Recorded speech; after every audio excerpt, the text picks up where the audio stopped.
si es que lo hizo por defender la autonomía del Congreso, porque fue un decreto dictado por el gobierno, o si, o si es que definitivamente los señores del Congreso tienen que reunirse presencialmente. ¿Y cómo se van a reunir presencialmente si estamos en plena pandemia y en pleno pico?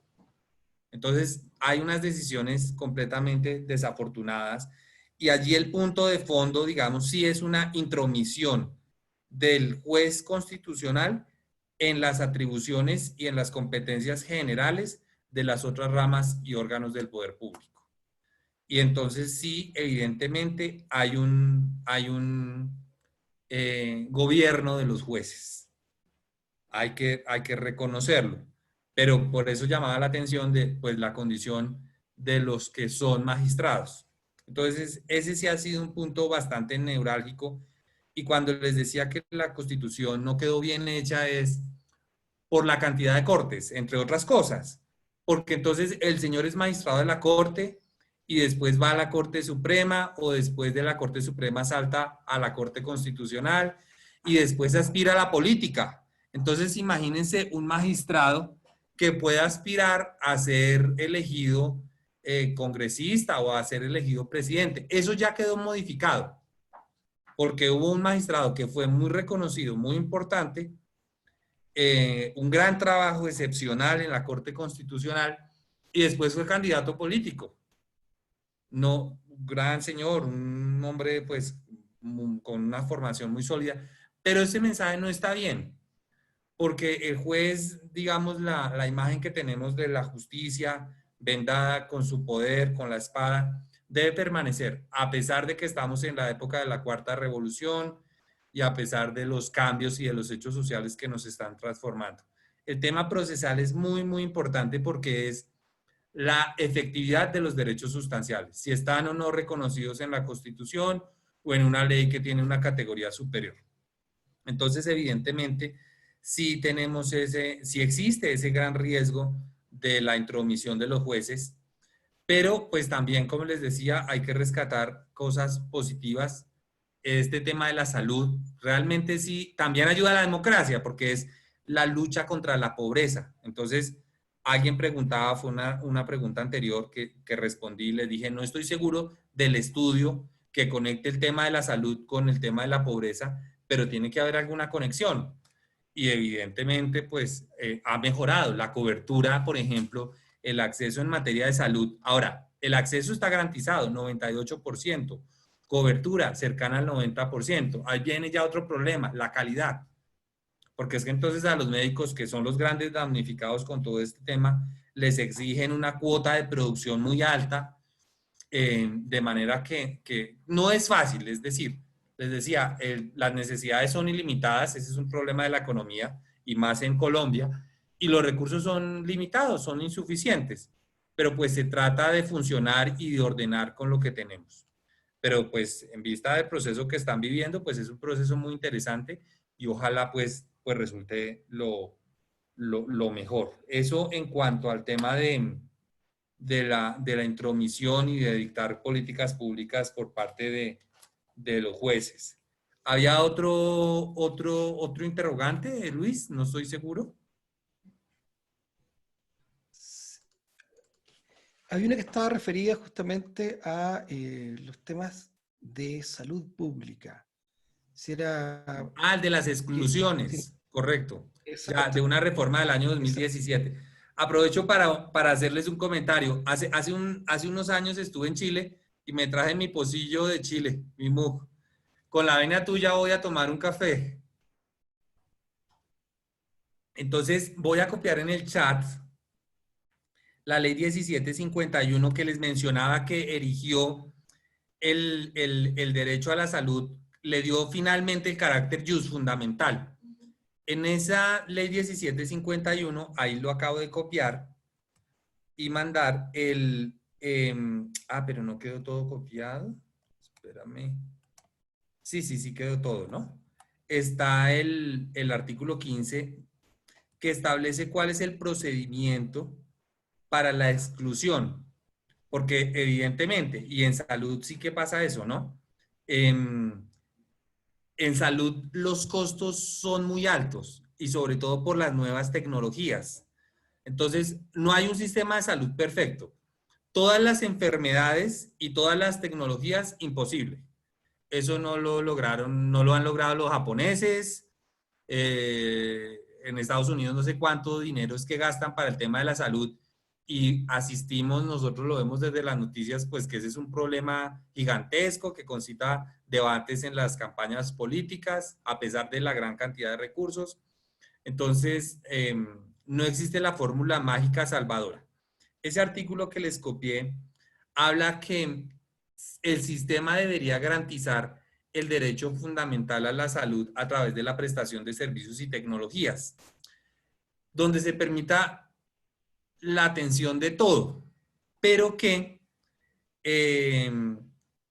se establezcan unos criterios para establecer exclusiones.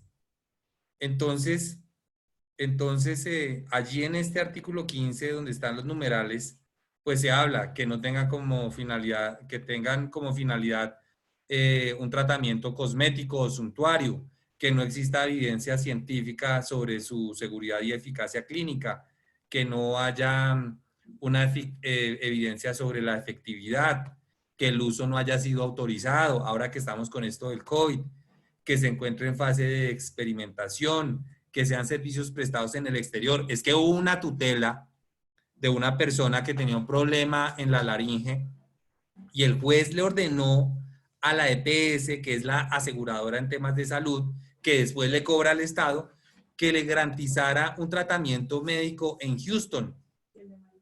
En Houston. Y otro que fue el de la niña de piel mariposa, que son enfermedades rarísimas. Entonces, el gobierno se queja y con razón, y sectores del sector salud, las asociaciones médicas, es para salvar una vida, esto es durísimo, ¿no? Porque todas las vidas son igualmente valiosas, pero lo que yo me gasto atendiendo un solo paciente, con esos recursos yo puedo salvar muchas más vidas. Entonces es la ponderación adecuada de recursos. No es un tema, yo creo que ese es un tema más de ley que de constitución, porque pues esto es un tema muy técnico. Entonces, llevar eso a la constitución, pues difícil. Hay muchas expectativas cuando se aborda un proceso de estos de proceso constituyente. Sí.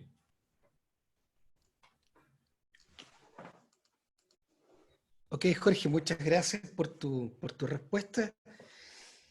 Hay una última pregunta para Jorge Correa que formula Sarko Luksic, que dice, tu posición en que no haya ninguna consagración constitucional de derechos sociales o que se consagren pero que no tengan tutela judicial. ¿No crees que debería haber una consagración como principio, rector, tipo constitución política española o alemana? Jorge.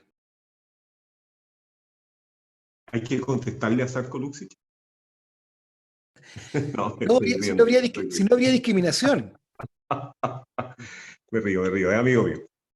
Oye, bueno, hay muchas constituciones que no consagran derechos económicos y sociales. Yo di el ejemplo de la alemana y la de Estados Unidos.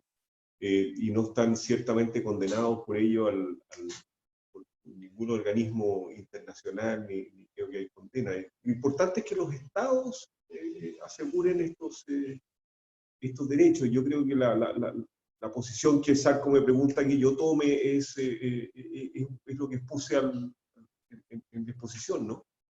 O sea, y lo que contesté a Mariana y a Felipe y a otros. A mí me parece que es políticamente inviable pensar en una constitución que no consagre estos derechos, pero hay que ser particularmente cuidadosos para no darle el mismo trato y sentido, porque son distintos a los derechos civiles y políticos. Yo creo que la pregunta está en la exigibilidad, digamos. O sea, la pregunta jurídica yo no lo incluiría, me parece que es un error que no se aseguran incluyéndolos en la Constitución, que se hablen falsas expectativas, etcétera, etcétera. La pregunta política es si tú puedes hacerlo, yo creo que no.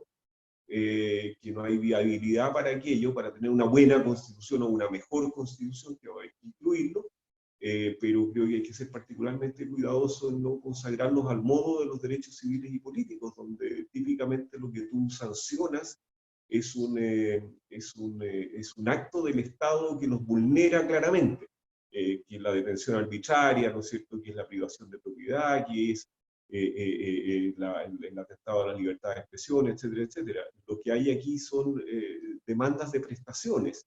Y a mí me parece que las demandas de prestaciones tienen que resolverlas el Congreso Nacional en una ley de presupuesto y hacerse responsable de ello, mirando todas las necesidades juntas y no la última que le llegó, y haciendo jerarquía porque no hay recursos ilimitados. Creo que es bien sencilla la razón por la cual no hay que hacerlo, pero sobre todo porque creo que al final destruye, hace irresponsable a la política electoral.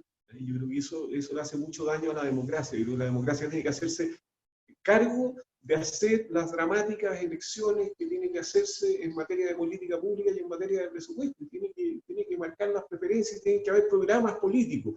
Y no me asusta demasiado eso de que todo esto va a ser tan inestable por mayorías ocasionales, si no hay otra cosa que mayorías ocasionales, y no tenemos otra forma de resolver los problemas que nos dividen, de cuánto para la salud, cuánto para la educación, cuánto para esto, cuánto para lo otro, cuánto para la clase media y cuánto para los pobres, que deliberando y votando.